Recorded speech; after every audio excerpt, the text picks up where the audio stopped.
Chers frères et sœurs en Christ, membres des églises branches partout dans le monde, en Corée du Sud et membres des sanctuaires locaux et tous les membres dans le monde qui participent à cette TV Internet et les téléspectateurs de GCN TV.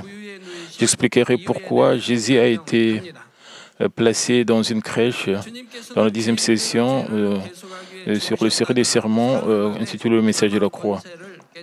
Le Seigneur est mort pour racheter les pécheurs de leurs péchés et nous a ouvert la voie du salut en ressuscitant le 3e jour et en brisant l'autorité de la mort.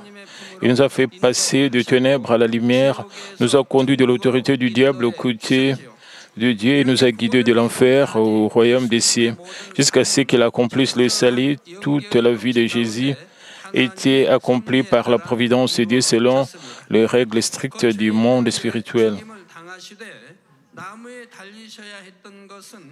Vous avez déjà appris qu'il a été mis à mort à la place de pécheur, portant la malédiction que le pécheur méritait en étant pendu au bois. Il a versé son sang pour pardonner aux pécheurs à travers son sang précieux. De plus, depuis la venue de Jésus sur cette terre jusqu'à sa crucifixion, la providence de Dieu est ancrée dans chaque processus. Jésus est né dans une étable destinée à un animal et a été placé dans une mangeoire et a vécu une vie pauvre. Lorsqu'il a été crucifié, il a été fouetté sur tout le corps. Il portait une couronne d'épines sur la tête et il a été cloué aux mains et au niveau du pied. Il a été pendu nu sur la croix.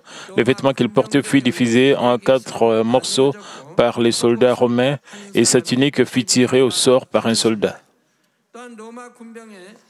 De plus, il a versé tout son sang et eau en se faisant transpercer les côtés par un soldat romain.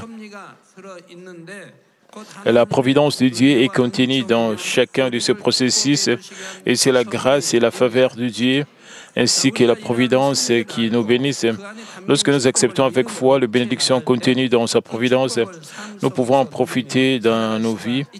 À partir d'aujourd'hui, j'expliquerai les bénédictions que Dieu nous a données à travers Jésus.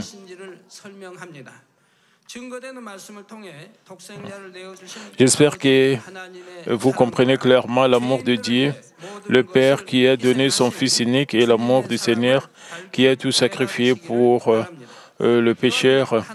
Je prie au nom du Seigneur que vous receviez toutes les bénédictions que Dieu veut nous donner au nom de Jésus-Christ et que vous rendiez grâce et gloire à Dieu.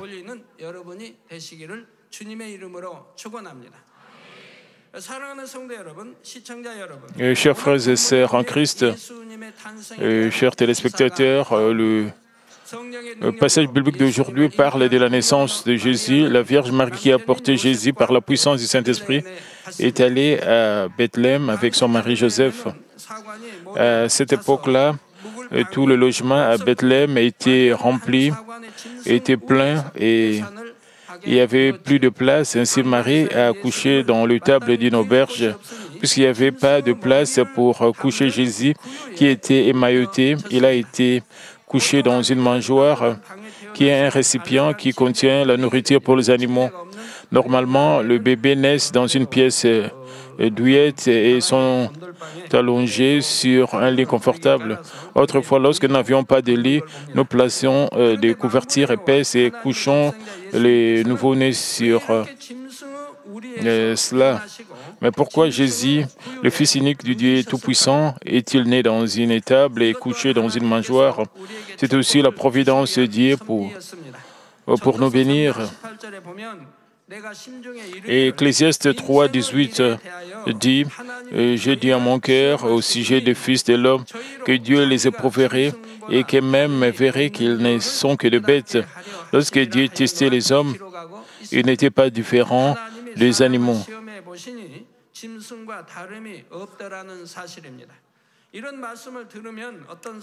En entendant cela, certains pourraient se demander pourquoi les hommes sont-ils comme des animaux? Mais si l'on pense à la méchanceté des hommes, elle est souvent pire que celle des animaux. Les prédateurs comme les lions ou le léopard ne tuent généralement pas d'autres animaux inutilement, à moins qu'ils n'aient qu'ils aient faim ou que leur vie soit menacée. De plus, parmi les animaux, il y en a qui, pendant toute leur vie, ne changent pas de partenaire et se sacrifient pour leurs petits. Les chiens dans vos maisons sont fidèles à leur maître et aussi sacrifieront parfois leur vie pour leur maître. Je n'ai jamais entendu un chien trahir son maître. Il est facile de voir le Seigneur de toutes les créatures trahir les autres. Mais qu'en est-il des hommes? Le Seigneur de toutes les créatures, il s'engage dans des guerres pour assouvir leurs désirs. Il utilise son discernement des femmes, des enfants ou des malades. Il est difficile de trouver le véritable amour, même parmi les familles et les proches.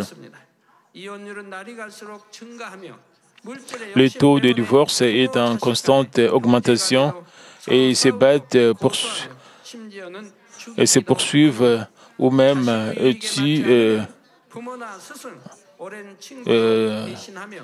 se tuent entre parents, enfants et frères ou sœurs. Si cela ne leur est pas bénéfique, ils trahissent leurs parents, leurs professeurs ou même leurs vieux amis. Nous trouvons souvent des gens qui rendent le bien par le mal. Les gens se livrent à la traite des êtres et parfois même vendent leurs propres enfants.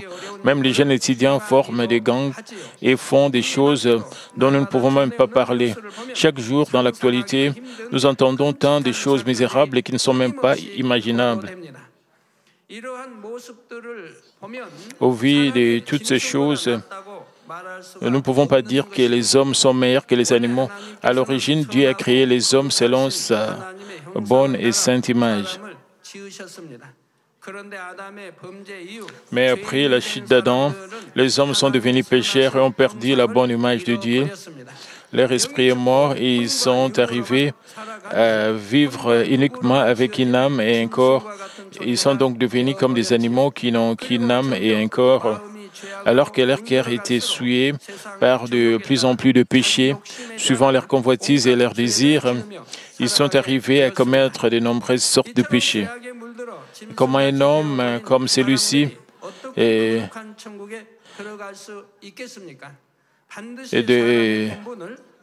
devenu semblable à des animaux, peut-il entrer dans les saints royaumes des cieux?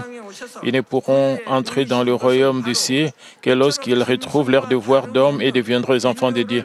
La raison pour laquelle Jésus vint sur cette terre et a été placé dans une crèche était pour acheter et sauver l'humanité qui n'était pas différente des animaux. Jean 6, 51 dit « Je suis le pain vivant qui est descendu du ciel. Si quelqu'un mange de ce pain, il vivra éternellement. Et le pain que je donnerai, c'est ma chair que je donnerai pour la vie du monde. » Les hommes mangent le pain qui est descendu du ciel, signifie garder la parole de Dieu dans leur cœur. La parole est venue sur cette terre dans la chair, juste comme notre corps ne peut vivre qu'avec de la nourriture, notre esprit ne peut aussi vivre qu'avec de la nourriture spirituelle. Selon la façon dont vous digérez la nourriture spirituelle et l'accomplissez, vous pouvez atteindre la sanctification et la parfaite sanctification pour que votre âme soit prospère. Comme votre âme est prospère, tout va bien pour vous et vous êtes en bonne santé. Jésus est la parole venue sur terre dans la chair. Jésus qui est la parole est venu sur cette terre et est devenu la nourriture de vie des hommes qui sont comme des animaux. L'humanité pourrait désormais retrouver son devoir en tant qu'homme et l'image perdue de Dieu. Jésus a été placé dans une crèche pour nous permettre de réaliser ces faits. Et chers frères et sœurs en Christ, comment pouvons-nous alors nous éloigner d'une vie comme étant un animal et acquérir la vraie vie? et quelle est la manière pour nous d'accomplir notre devoir de vivre en tant qu'homme. Ecclésiaste 12, 13 dit « Écoutons la fin du discours, crains Dieu et observe ses commandements. C'est là ce que doit faire tout homme. » On dit que le devoir de l'homme est de craindre Dieu et de garder ses commandements. Proverbe 8, 13 dit « La crainte de l'Éternel, c'est la haine du mal. »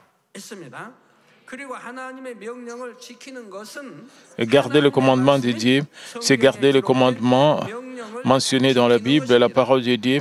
Il y a tellement de commandements tels que « Soyez toujours joyeux, priez sans cesse, rendez grâce en toutes choses, n'enviez pas, ne haïssez pas, ne vous enivrez pas, observez les sabbats, et respectez vos vœux, évitez toutes sortes de mal et abandonnez le dispute. »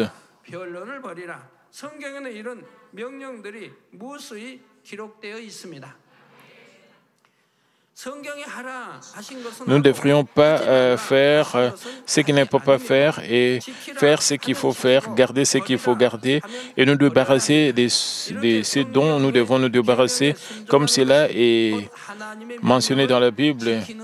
Et garder ici les commandements de la Bible, c'est garder les commandements de Dieu, mais nombreux sont ceux qui confessent de leurs lèvres « Je crois en Dieu, je crains Dieu », mais ils ne gardent pas le commandement de Dieu.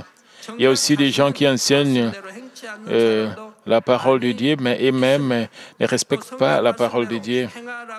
Et ces-mêmes ne gardent pas la parole de Dieu. Il y a encore d'autres personnes qui disent comment pouvons-nous respecter et comment nous pouvons nous garder autant de commandements. C'est trop dur d'être chrétien. Quand ils entendent qu'ils devraient mettre en pratique la parole de la Bible, mais Dieu ne nous donne pas ces commandements pour nous donner du fil à retordre. Même les parents dans le monde demandent beaucoup de choses à leurs enfants, de bien étudier, de manger une alimentation équilibrée, d'être poli, de rester propre. Est-ce que ces choses donnent du fil à retordre aux enfants?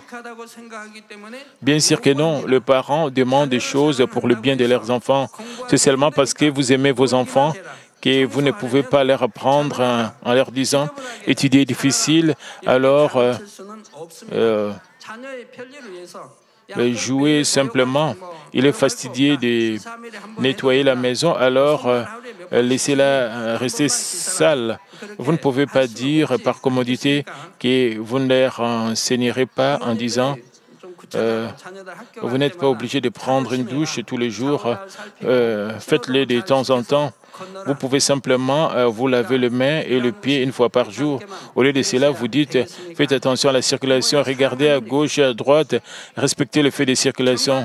Cela n'est-il pas de l'amour de parents? Si vous aimez vraiment vos enfants, vous devez leur apprendre à accomplir le devoir de l'homme. Notre Dieu le Père nous commande également de faire les choses que nous devrions également faire en tant qu'hommes. Ce que Dieu nous ordonne de ne pas faire est nécessaire pour que nous n'ayons pas de preuves et de tests et que nous n'allions pas en enfer.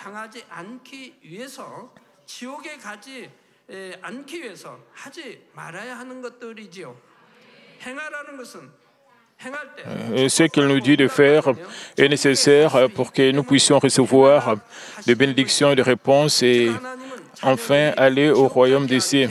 Il nous dit de ne pas faire ou de se débarrasser de certaines choses, enfin de ne pas aller en enfer, de ne pas tomber en enfer.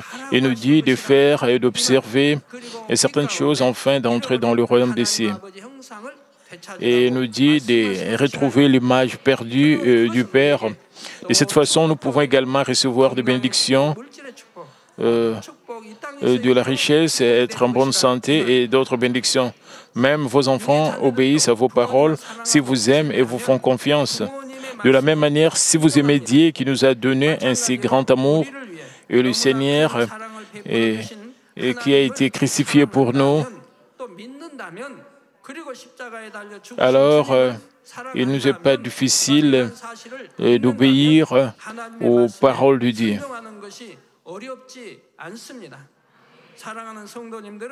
J'espère que vous réalisiez la providence dans le fait que le Fils de Dieu est né dans une étable minable et couché dans une mangeoire.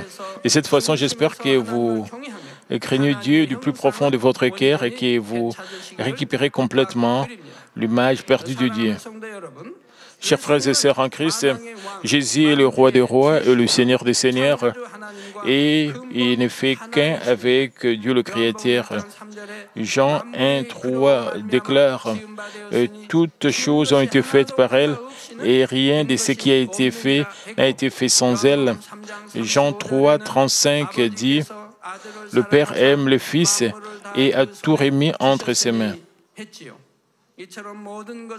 De même, Jésus, qui est le maître de toutes choses, est venu sur cette terre misérable et est né dans une humble étable d'animal, laissant derrière lui toute la gloire du royaume des cieux.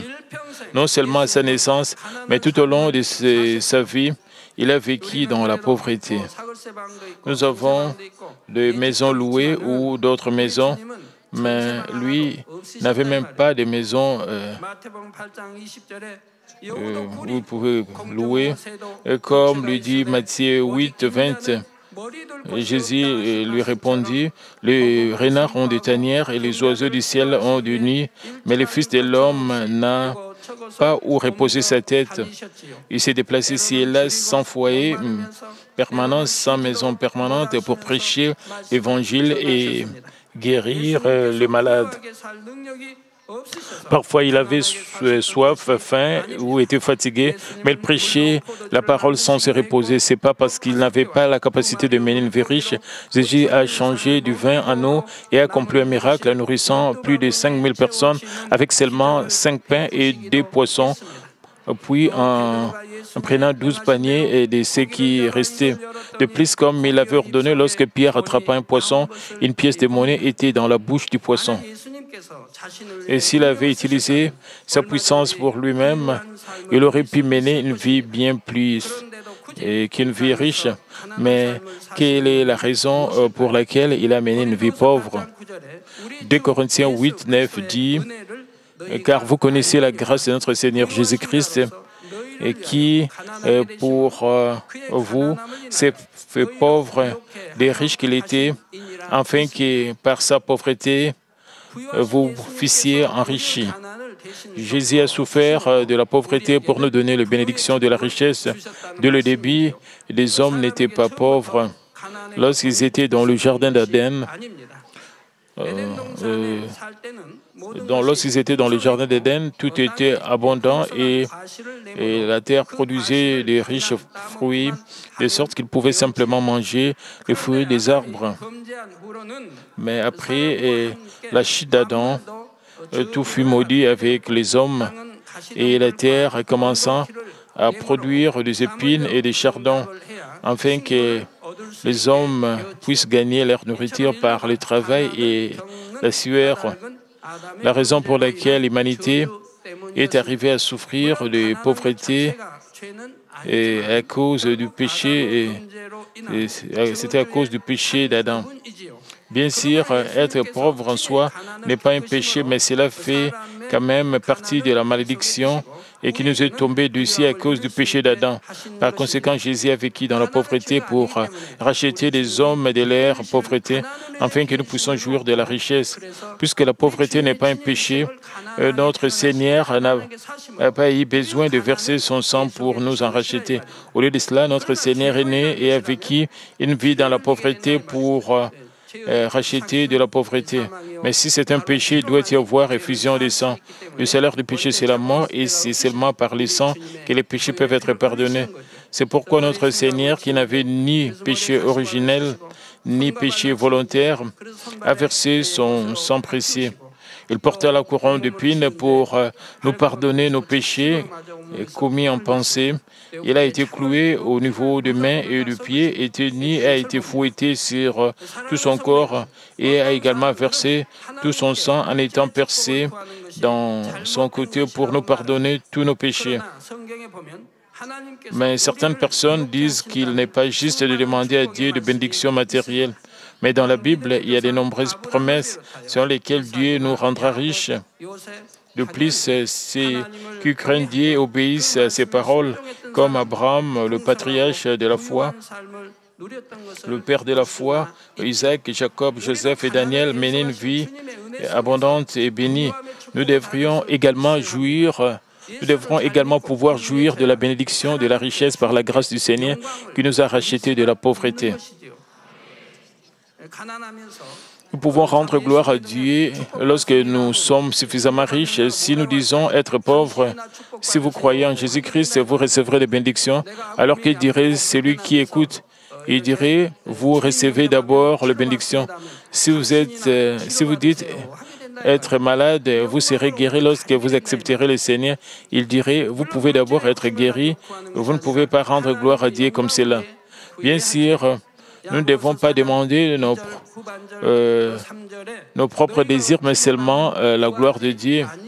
Jacques 4, 2 à 3 dit, « Vous convoitez et vous ne possédez pas, vous êtes meurtriers et enviés et vous ne pouvez pas obtenir, vous avez des querelles de lutte et vous ne possédez pas parce que vous ne demandez pas, vous demandez et vous ne recevez pas parce que vous demandez mal dans le but de satisfaire vos passions.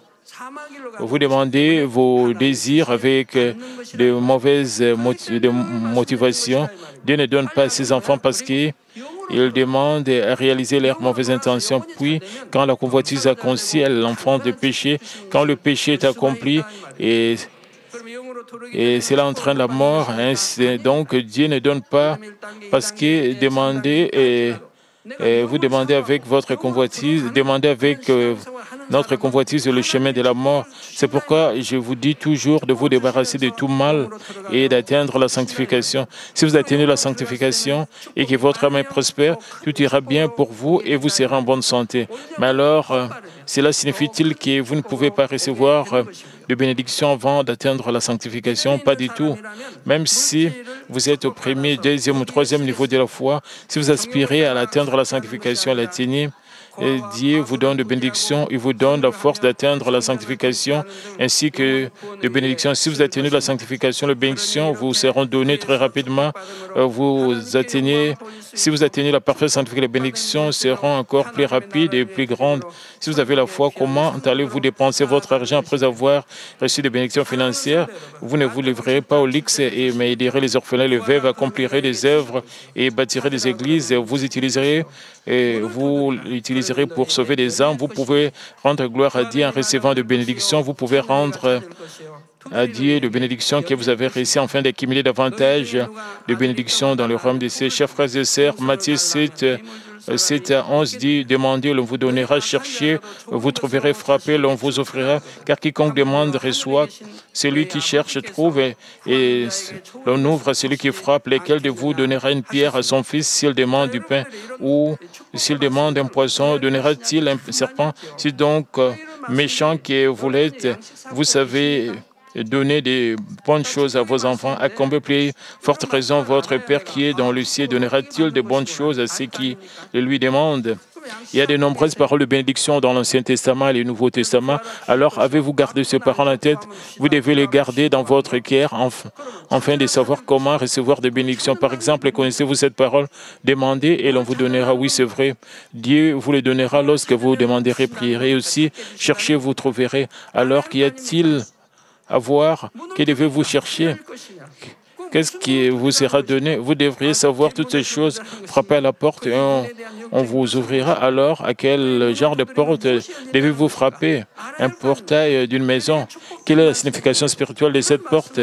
De plus, qu'est-ce qui nous sera ouvert? Vous devrez savoir ces choses. Même s'il y a des paroles de bénédiction, si vous n'en comprenez pas la signification et le contenu, vous ne pouvez pas les garder. C'est pourquoi je me sens désolé. Combien d'entre vous pourront répondre? Ce sont des paroles très faciles et vous les écoutez tout le temps. Mais si je vous le demande, vous ne serez pas nombreux à pouvoir expliquer ces choses. Les paroles de Dieu sont toutes de bénédiction, de paroles de bénédiction pour que notre esprit prospère et nous conduise à la Nouvelle Jérusalem. Mais bien souvent, vous oubliez juste après l'avoir entendu. Comme il est dit dans Psaume vous méditez la parole de Dieu jour et nuit, si vous méditez sur les 3 messages que vous écoutez chaque semaine, et comme l'introduction, le contenu principal et la conclusion, et que vous le gardez dans votre cœur chaque semaine, vous serez bientôt à travers le monde spirituel et vous obtiendrez la force d'atteindre la sanctification.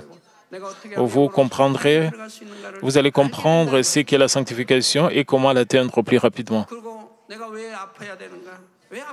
Il existe également des réponses aux raisons pour lesquelles vous êtes malade et pourquoi vous ne recevez pas de bénédiction. Dans la Bible, il existe des règles et des formules pour que vous receviez des réponses de bénédiction, de richesse et de santé. Et cette parole est Dieu.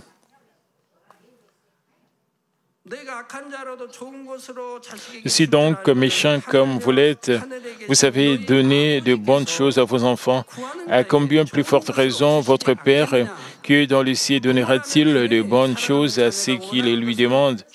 Il s'en va dire que les parents veulent donner à leurs enfants ce qu'ils désirent. Notre Dieu le Père qui est plein d'amour veut aussi donner tout ce que ses enfants demandent avec foi. Mais nous ne pouvons pas recevoir de bénédictions simplement en demandant à Dieu, « Père, bénis-moi ». Il y a une condition. Et par exemple, 3 Jean 1, 2 dit, « Bien-aimé, je souhaite que tu prospères à tous égards et sois en bonne santé, comme prospère l'état de ton âme. »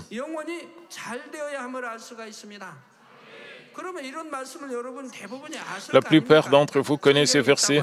Vous savez aussi qu'ici, dans la Bible, beaucoup d'entre vous ont dû mémoriser ces versets. Alors, que devriez-vous faire pour être toujours prospère, accomplir les choses sans restriction, sans erreur et être en bonne santé?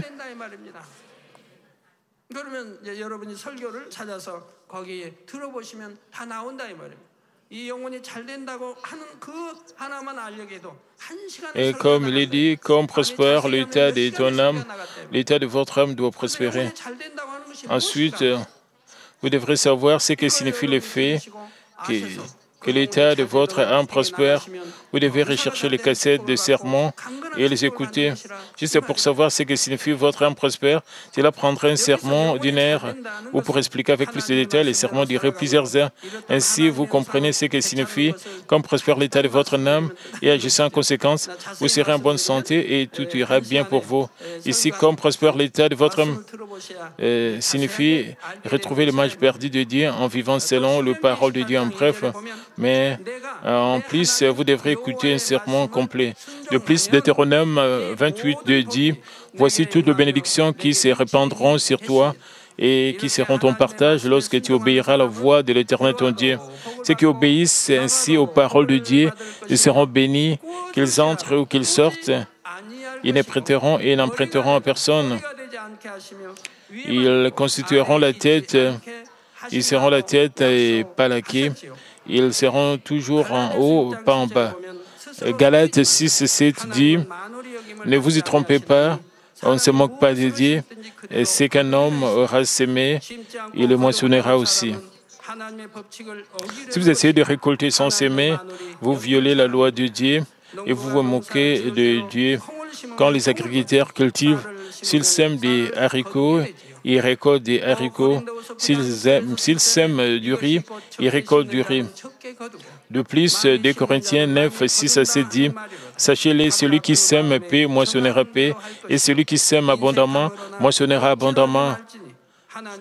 Que chacun donne comme il a résolu en son cœur, sans tristesse ni contrainte, car Dieu aime celui qui donne avec joie. » Même si l'agriculteur possède 100 hectares de terre, et s'il sème seulement 10 hectares, et il ne peut pas récolter davantage. Même si vous avez une grande foi, vous récolterez beaucoup en semant beaucoup. Si vous semez paix, vous ne récoltez que paix. Mais Dieu ne donne pas seulement ce que nous semons, il nous donne pressé, secoué et débordé selon que l'état de notre âme est prospère, 30, 60 ou 100 fois plus. De plus, Et s'il nous fait récolter après une longue période, il nous donne beaucoup plus pour la même quantité que nous avions sémé que ce qu'il nous aurait rendu plus tôt. C'est comme si une pousse de soja poussait très vite, mais le fruit coûtait ou le ginseng devrait attendre longtemps avant de pouvoir être récolté.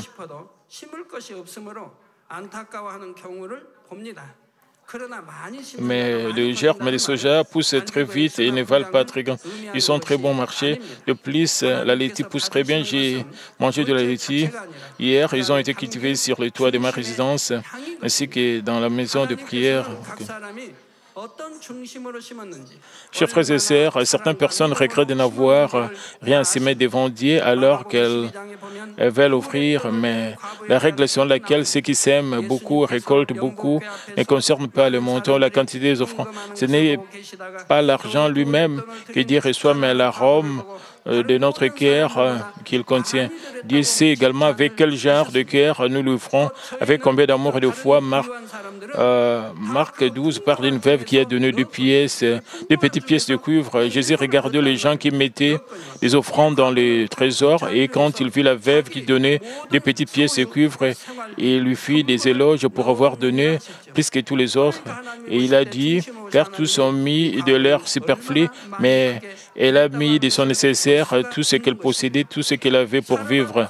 Marc 12, 44. Ainsi, nous pouvons voir que cette veuve a tant donné, lorsque Dieu a regardé son cœur, ce fut le cas de la veuve de Sarepta.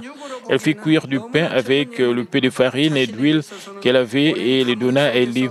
C'était très mineur au sens physique, c'était très petit, mais c'était aussi grand que sa vie elle-même, puisqu'elle traversait une longue et une grave sécheresse. Elle ne changerait pas cette nourriture contre de l'or. Dieu reçut cette offrande avec joie et la bénit ainsi que son fils, afin que leur nourriture ne soit pas épuisée jusqu'à ce que la sécheresse soit passée. Et si vous vous souvenez que Dieu ne reçoit pas la quantité de votre offrande, mais l'arôme de votre cœur est contenu dans l'offrande, vous ne pouvez pas dire « je suis si pauvre que je n'ai rien à s'aimer ». Il existe de nombreux témoignages de nos membres qui ont reçu de bénédictions après les avoir offertes à Dieu de tout leur cœur.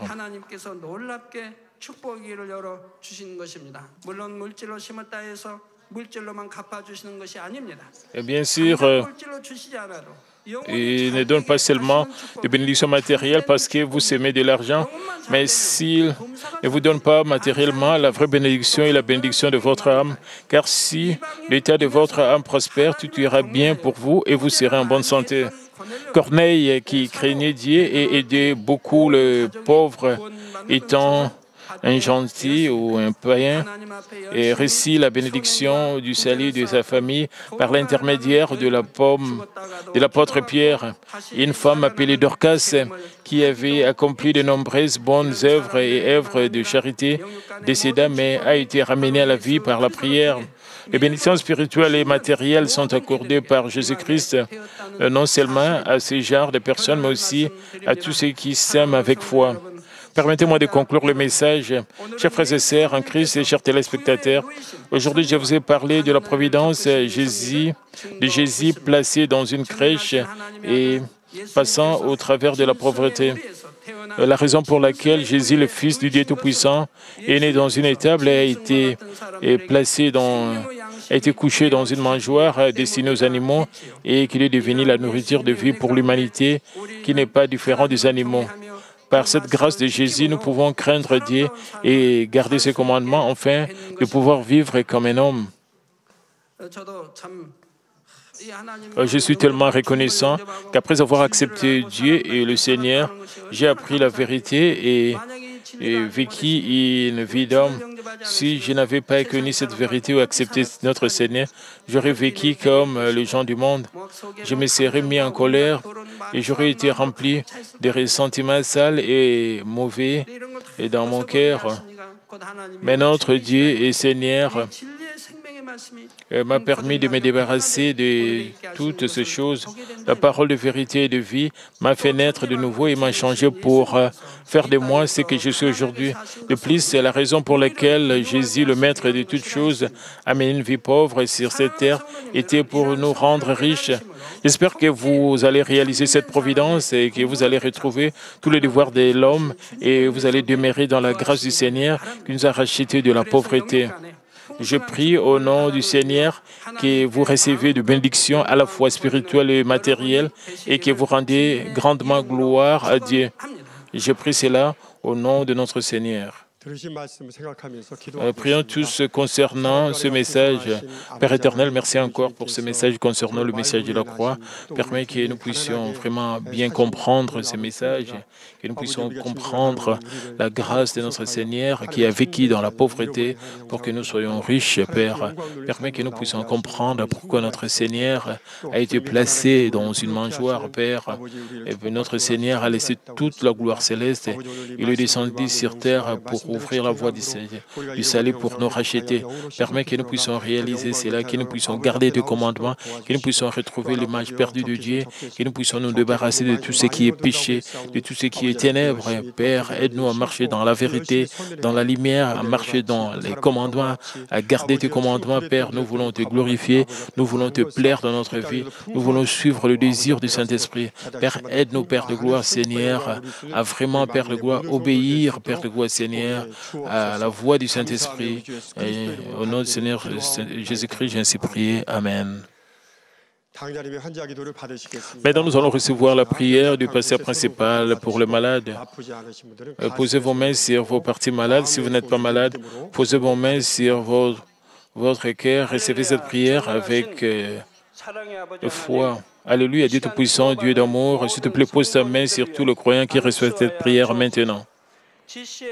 Montre tes œuvres transcendant le temps et l'espace sur tout ce qui reçoit cette prière, sur GCN, sur Internet, via satellite, dans les églises, branches et sanctuaires locaux, sur tous les enfants de Dieu partout à travers le monde. Donne-leur la foi de croire, chasse tout ce qui est pensée négative et doute, chasse tout ce qui est pensée, tout ce qui est test et épreuve, le pitch calaté, le parties internes, le jointure, le tissu, le cellule, toutes les parties malades, Père, consume-les avec le feu du Saint-Esprit et avec la lumière originelle. Au nom de Jésus-Christ, j'ordonne à l'ennemi diable et Satan toutes sortes de maladies, germes, virus, infirmités. Quittez-les, que la lumière brille. S'il te plaît, consume toutes leurs maladies en phase terminale et les maladies incurables avec le feu du Saint-Esprit. Chasse toutes les maladies endémiques, y compris la malaria.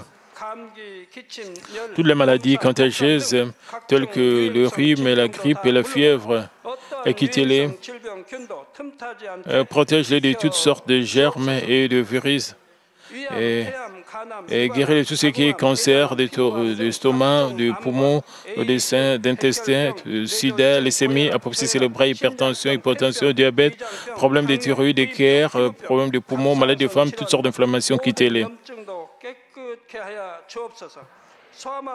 Et guérir de tout ce qui est polio, AVC, arthrite, hernie discale, douleurs dorsales, maux de tête, névralgie, toutes sortes de douleurs puissent disparaître.